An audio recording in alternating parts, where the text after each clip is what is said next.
ስታምር በእናት አረ ዮኒ እዛ ጋር ያለችው አንቺ ኪያት ሂድባት። ይኸውልህ ዛሬ ደፈር ብለህ አረ ሂድስ ያዋራት። ዛሬማ ሳትበላት እንዳትመጣ። ዛሬ አኮራችኋለሽ። እዚች ጋር ነው ይዣት የምመጣው።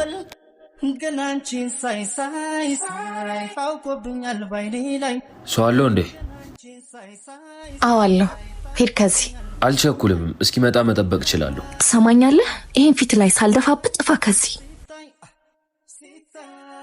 አታካብጂ አንቺ። ያለሽበት ቦታ እንደዚህ እንድትሆኝ አይፈልግም። ያስያዝከውን ልክፈልህና ጥፋ ከዚህ። ልምድ እንዳለሽ ታስታውቂያለሽ። በዛ ላይ ቆንጂዬ ነገር ነሽ። አንተ ውሻ። ችግር የለውም። ለጥፊው ከዋጋሽ ላይ አስተያየት ታደርጊልኛለሽ። ማታ አብረን ልናድር ተስማምተናል። ጥፊውስ? ፍቅሬን በጥፊ ነው የምገልጸው ብላ በጥፊ ፍቅሯን ገለጸችልኝ። እንዴ ምንድን ነው ፍቅሩን